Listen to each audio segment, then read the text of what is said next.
super ravie de vous retrouver aujourd'hui en ce dimanche 10 février. J'espère que vous allez bien, que vous avez passé comme d'habitude une excellente semaine et que vous êtes ravis à l'idée de passer un petit moment en ma compagnie. Je vous ai préparé le petit déjeuner, croissant, pain au chocolat, thé, café, enfin bref. Il y a tout ce qu'il faut le dimanche matin pour toutes celles qui se réveillent dès 8 heures. Et je sais que vous êtes vraiment très nombreuses à regarder ma vidéo de très bonne heure le dimanche. Comme l'indique le titre de la vidéo, aujourd'hui je vais vous parler du dressing idéal de la femme de plus de 50 ans. C'est un sujet que je n'avais jamais traité sur ma chaîne YouTube et pourtant, Dieu sait si je vous parle souvent de mode. Donc aujourd'hui je vais vous montrer tous les basiques qu'il est essentiel d'avoir, quel que soit votre style. Par contre, je ne vais pas vous parler d'accessoires, de sacs à main, de bijoux, d'escarpins et même les manteaux. Je vous en parlerai dans une vidéo à venir, dans les semaines qui viennent, car vous comprendrez que la vidéo risquerait vraiment d'être trop longue si je devais vous parler de tout aujourd'hui. Juste avant de commencer la vidéo, il me semble très important de vous dire que votre dressing doit tout d'abord vous ressembler et refléter votre personnalité. Vous êtes unique, sachez-le, donc votre dressing est unique lui aussi. Juste avant de vous parler du premier article, je voulais simplement vous dire que si vous voulez partager la vidéo du jour pour qu'elle puisse aider d'autres femmes à savoir quels sont vraiment les basiques qu'elles doivent avoir dans leur dressing, eh bien faites-le, car vous allez peut-être leur rendre service. Et je remercie par avance toutes celles qui le feront. L'article le plus indispensable à mon sens dans un dressing féminin, c'est le t-shirt blanc. Le t-shirt peut se marier aussi bien avec un jean qu'avec une jolie jupe crayon ou encore avec un très joli pantalon. Choisissez-le de préférence dans un très joli coton bio, si vous pouvez, c'est encore mieux. Faites attention à ce qu'il ne soit pas transparent. Ensuite, entre le col V ou le col rond, c'est à vous de voir, en fonction de vos goûts et de votre morphologie aussi. Après le t-shirt blanc, nous allons parler de la fameuse chemise blanche que toutes les femmes devraient avoir aussi dans leur dressing. C'est une pièce intemporelle, indémodable, qui a su traverser les années toujours avec beaucoup d'élégance, de sobriété et de chic. Quand vous la choisissez, faites attention au col, il faut qu'il ait une bonne tenue. Faites attention aussi au boutonnage ainsi qu'au poignet. Vérifiez bien toutes les coutures, tout est vraiment très important pour vraiment être sûr d'avoir mis la main sur une belle pièce qui vous durera plusieurs années. Vous pouvez la porter de manière différente, soit avec un jean, les manches retroussées, ça va vous donner une allure chic décontractée. Et puis si vous préférez la marier avec une jupe crayon ou un pantalon noir, c'est aussi très élégant. Donc pensez à la chemise blanche. Certaines ont des petites poches à ce niveau-ci.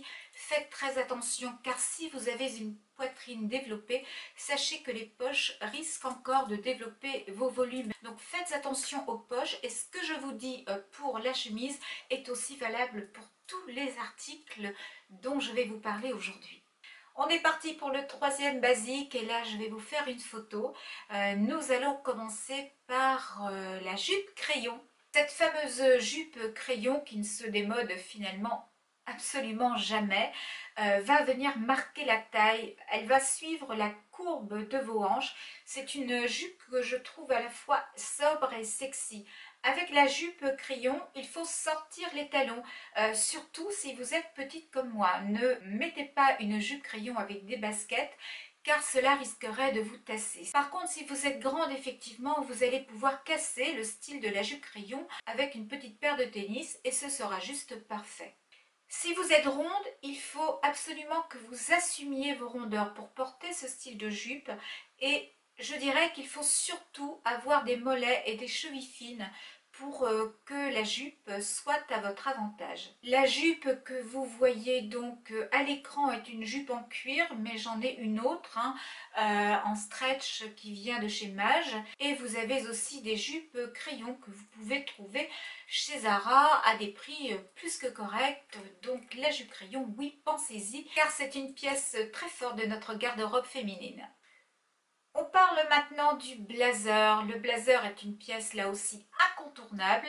Vous le retrouvez dans différentes longueurs, couleurs, imprimées, matières ou coupes. C'est une pièce qui s'adapte à toutes les morphologies. Si vous n'êtes pas trop grande, privilégiez le blazer court et cintré et retroussez les manches pour un look un petit peu moins conventionnel. Maintenant, si vous êtes grande, vous avez la possibilité de choisir entre un blazer court ou alors un blazer un petit peu plus long. C'est vrai que les grandes ont un petit peu plus de chance que les petites finalement en matière de mode.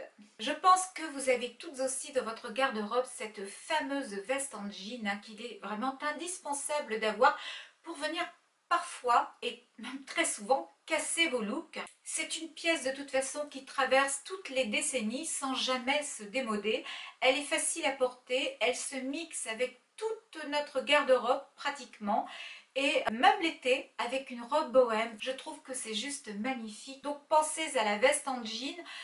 Personnellement j'en ai plusieurs qui viennent de chez Lujo qui sont vraiment sublimes mais un petit peu onéreuses, et puis j'en ai d'autres que j'ai trouvées dans des magasins comme Pimki ou Promode qui sont aussi très jolies. Et là, les prix sont beaucoup plus modérés. Donc voilà, faites le tour un petit peu des boutiques et choisissez la veste en jean en fonction de vos goûts, mais aussi de votre morphologie. Après la veste en jean, je vous parle du jean que nous avons probablement toutes dans notre dressing.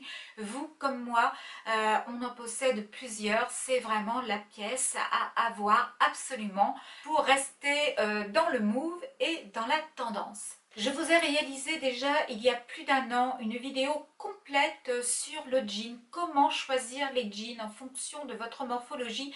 Je vais essayer de vous la retrouver et de vous l'accrocher ici pour toutes celles qui ne l'ont pas vue. C'est une vidéo assez complète, assez bien réalisée je crois aussi. Donc si vous voulez la regarder, surtout n'hésitez pas, elle peut vous être utile. Le jean a toujours été une pièce chouchou chez les femmes. Souvenez-vous de Marilyn Monroe dans son très joli jean avec ses formes sublimes.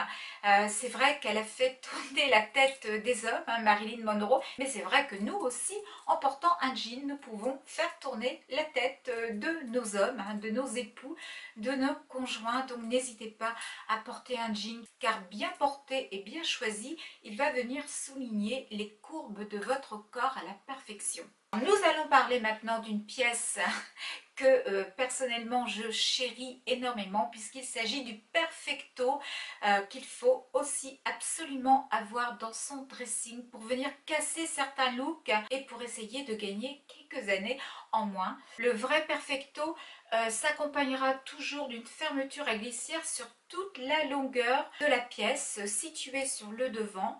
Il y aura toujours un col à pression, des poignets zippés, ainsi qu'une ceinture. Personnellement, j'ai enlevé la ceinture sur mon perfecto pour alléger un petit peu cette pièce, car avec mes 1,60 m, je ne peux pas tout me permettre. Donc vous devez absolument avoir un perfecto dans votre garde-robe.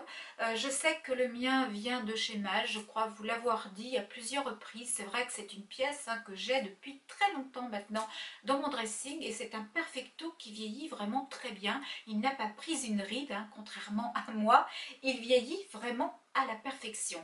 Donc c'est vrai que pour des pièces très très fortes comme le perfecto, j'aurais tendance à vous dire oui, essayez d'investir car ce sont des pièces qui vont vieillir très très bien avec les années qui passent. Donc essayez de faire au mieux pour ces pièces fortes et intemporelles.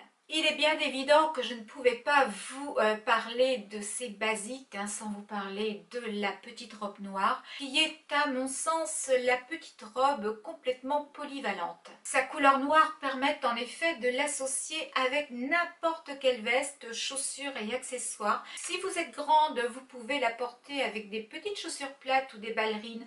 Je ne sais pas si vous vous souvenez de Carla Bruni du temps où elle était notre première dame, mais très souvent Carla Bruni justement portait la petite robe noire avec des ballerines et je trouvais personnellement que ça lui allait vraiment très bien. Et si vous n'êtes pas très grande, eh bien mettez des talons, quelques accessoires élégants. N'hésitez pas non plus à l'associer avec de la couleur. Je pense notamment justement à des escarpins de couleur ou à un petit sac de couleur ou encore à des bijoux très colorés pour relever un petit peu cette couleur. Je pense qu'il est inutile de préciser que le noir amincit beaucoup une silhouette.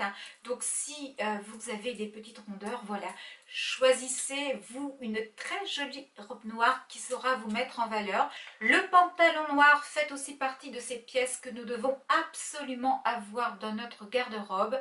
Vous avez le choix entre les pantalons taille basse ou les pantalons taille haute. Le taille haute revient à la mode. Personnellement, j'ai un petit peu plus de mal avec le taille haute, mais après, c'est vous qui voyez en fonction, là encore, de vos goûts et de votre morphologie. Si vous avez un petit bidou, sachez que le taille haute vous rendra service en venant camoufler justement vos petites rondeurs au niveau du ventre. Le pantalon noir, de toute façon, restera toujours une pièce chic et sobre. Me reste à vous présenter maintenant les deux dernières pièces qui me semblent indispensables dans la garde-robe, dans notre garde-robe de femmes de plus de 50 ans.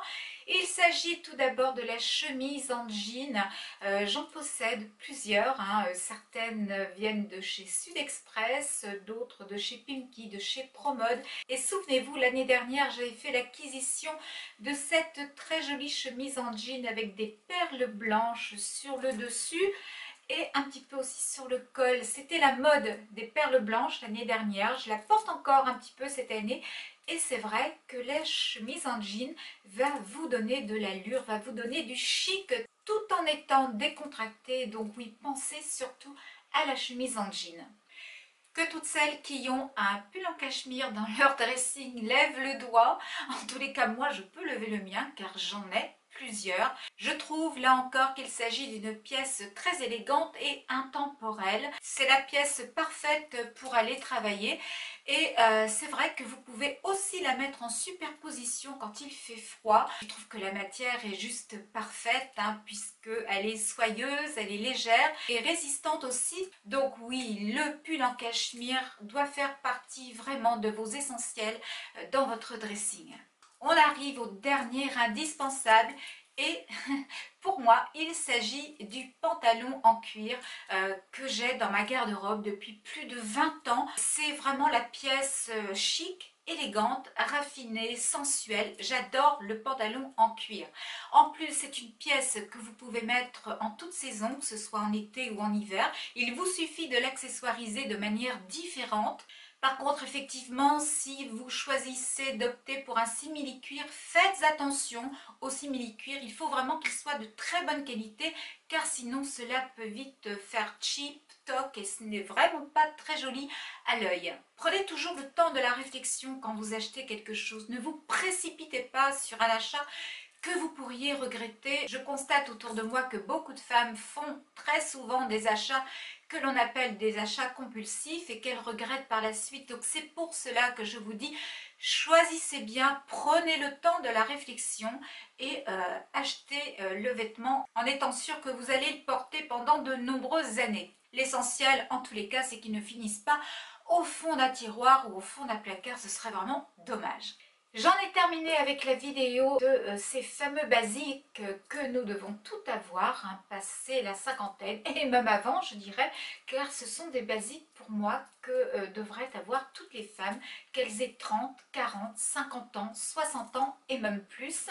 Je ne vous ai pas parlé des pièces qui sont dans la tendance, comme l'imprimé animalier par exemple, tout simplement parce que ces pièces tendance ne le seront peut-être plus l'année prochaine ou l'année suivante. Donc pour moi, il ne s'agit pas là de pièces indispensables à notre dressing féminin. Je vais clôturer la vidéo du jour. Nous allons nous retrouver maintenant le 24 février prochain.